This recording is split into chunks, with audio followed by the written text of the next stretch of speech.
Et c'est pourquoi je voudrais proposer, Monsieur le Président, que nous établissions un barème de sanctions pour les chefs d'État qui ne répondent pas présents à l'appel, faisant en sorte que, par un ensemble de points de bonne conduite, ceux qui viennent régulièrement, comme nous par exemple, puissent être soutenus dans certains de leurs efforts. Exemple, les projets que nous soumettons à la BAD, la Banque africaine de développement, doivent être affectés d'un coefficient d'africanité. Les moins africains seraient pénalisés. Et comme cela, tout le monde viendra aux réunions ici.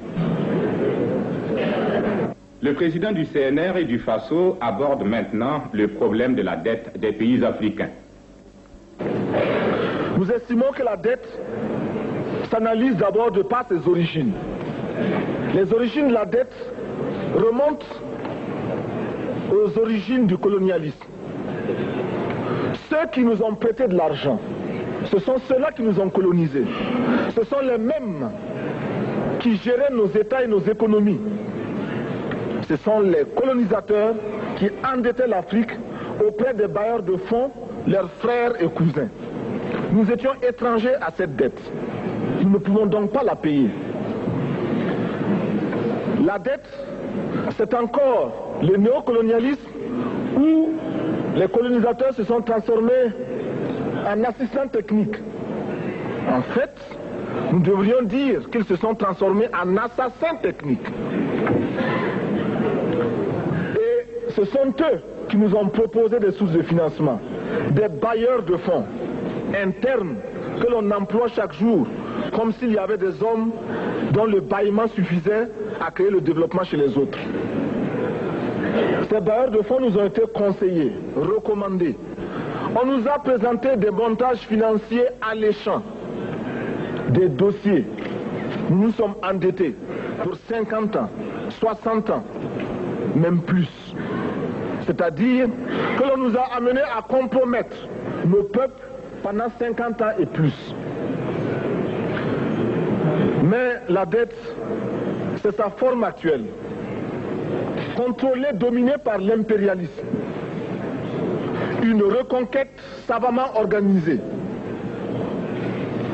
pour que l'Afrique, sa croissance, son développement obéissent à des paliers, à des normes qui nous sont totalement étrangères, faisant en sorte que chacun de nous devienne l'esclave financier, c'est-à-dire l'esclave tout court, de ceux qui ont eu l'opportunité, la ruse, la fourberie de placer les fonds chez nous avec l'obligation de rembourser.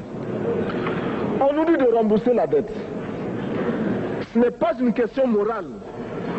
Ce n'est point une question de ce prétendu honneur que de rembourser ou de ne pas rembourser. Monsieur le Président, nous avons écouté et applaudi le Premier ministre de Norvège lorsqu'elle est intervenue ici même. Elle a dit, elle qui est européenne, que toute la dette ne peut pas être remboursée. La dette ne peut pas être remboursée. La dette ne peut pas être remboursée parce que, d'abord,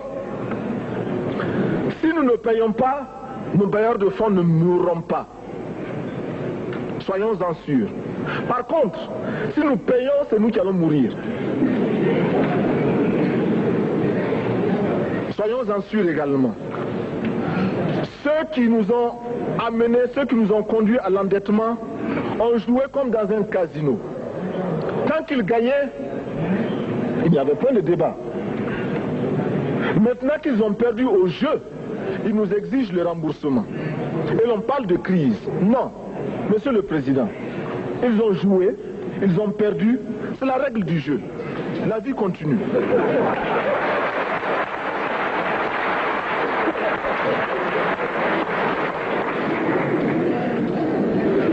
Nous ne pouvons pas rembourser la dette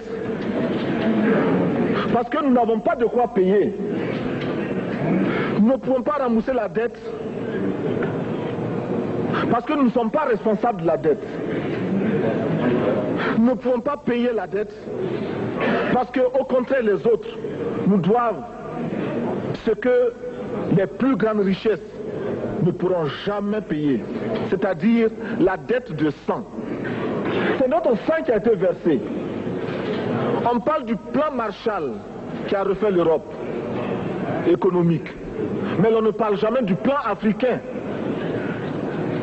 qui a permis à l'Europe de faire face aux hordes hitlériennes.